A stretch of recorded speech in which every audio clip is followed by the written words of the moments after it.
Hey everyone, I'm Russell Hitchcock. And I'm Graham Russell, and we're still Air Supply, and you're watching Bay Area HQ. Rock on.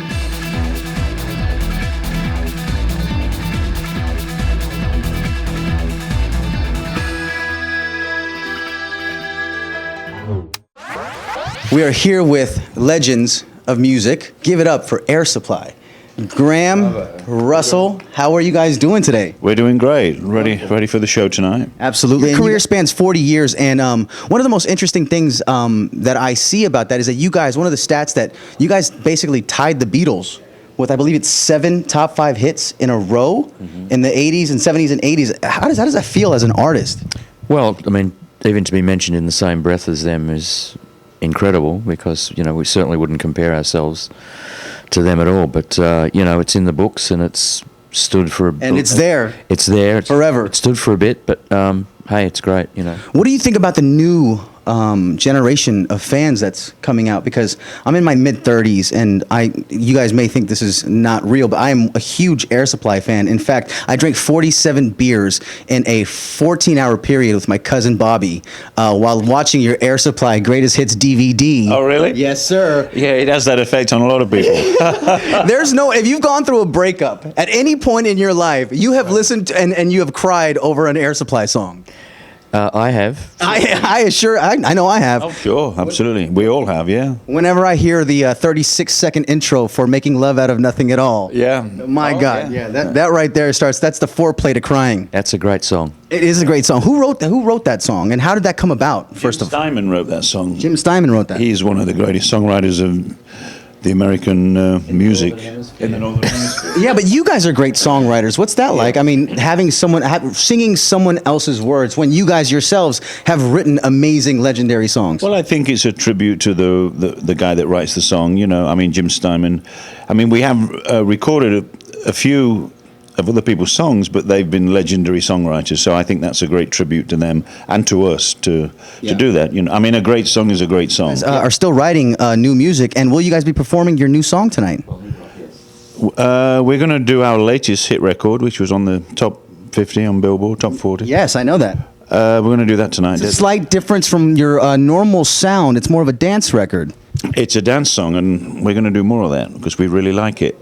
You guys do have the soul to be able, because that's where music is going right now. It's the same soulful kind of vibe that you guys had back in the 80s, but with some 135, 140 beats per minute. Right, yeah. And did want to run through some similarities that you guys have. Like, you both have Russell in your name. I'm sure that's the millionth time you guys have heard that. Yeah, never heard that one before. Oh, really? You both saw the Beatles in 1964. Correct. You both have one sister. Yes. Your birthdays are 3 days apart. Yeah. When you met each other doing the musical Jesus Christ Superstar, you were paired up as 2 apostles in one tube. That's correct. All right. And We're tube babies. We're test tube baby. Test tube babies. do you guys think at all that this music group, this pairing was just meant to be? It was one of those things that had to happen? Well, history tells us that, certainly. I mean, we didn't have a clue about anything when we first met each other. We just knew that we liked each other as people and that we had the same tastes in... And all the stuff that hasn't been mentioned there, we had the same taste in movies, the same taste in food. We have the same sense of humour. But I mean, after 40 years, if it ain't going to work now, it never will. You know. Yeah, exactly. You guys are huge Beatles fans. Correct. Yeah. And you guys are also Australian. And interesting factoid right now, there is an artist named Iggy Azalea out of Australia who is holding the top 2 spots on Billboard, the singles chart, as we speak. She also has tied the Beatles because the last artist to ever do that was the Beatles, to have 1 and 2. What do you guys think of Iggy Azalea? I've just seen a very brief snippet of one of her songs. I'm not that familiar with her, so I wouldn't want to comment. But what I saw was excellent, and everybody that I've spoken to that knows her said she's fantastic. So. Yes, and you have to see her. You have to see the front and the back of her to really enjoy her. Hey, what can I say? I don't know where we're going with that, but anyway. She has a large backside. Posterior. Yes, is a good, better word for it. Yeah. Really? I haven't heard of her till now, so I'll check her out. There was a Saturday Night Live skit that had happened a few years back with Will Ferrell, where they played you guys. Did you guys get a good laugh at that, or? I thought it was hilarious. Yeah. Really? You guys have a sense of humor about yourselves and all that? Well, we don't take ourselves seriously at all. I mean, That's awesome. We take the music seriously and our performances and our work in the studio. We all do the same things every day, clean our teeth and put our pants on one leg at a time, and so we've never found any reason. You don't if you don't wear pants, so. Oh, see, there's something that you didn't know about Graham before. Graham prefers not to wear pants. No, I do. I actually wear kilts too a lot. Do you really? Yeah, I do. I respect that. Yeah, I should have brought one in this heat, but I didn't. I will next time. You go Commando under the kilt. No, I don't. No, I don't. I don't. I can step out and leave the mic if you guys would like. You guys can go ahead and interview each other. I don't even know why. He doesn't like to scare small children or farm animals. Well, this is an awesome. This is in your kilt. This is an awesome segue because we're playing now the Newlywed game with Graham and Russell. Here we go. Now, Graham. This one's for Russell. Russell, Graham recently wrote a music and lyrics for an upcoming musical based on an adventure novel. What is the name of the novel? I have no idea. You don't know? No, I don't. Take a wild guess. I have no idea. You want to tell him? Treasure Island. Treasure Island. Well, You have got to forgive me because he's written 3 or 4 musicals in the last 2 years. That's true. That's this. This is the latest one. two-part question for Graham. Graham, what fictional character does Russell have a tattoo of? Peter Pan. Very good. What do the Japanese characters of one of Russell's other tattoo mean? A beautiful voice or beautiful song. Depends what you want. Yes, that is correct. We would have also accepted Graham is the greatest. Does he have a tattoo with that on? I don't know, but he could just say that. He could say that that's what the tattoo means. I think that would work. Well, I believe that, but that might put more fire to the rumored flame that's been around for 40 years. I know you both are huge Beatles fans. Right.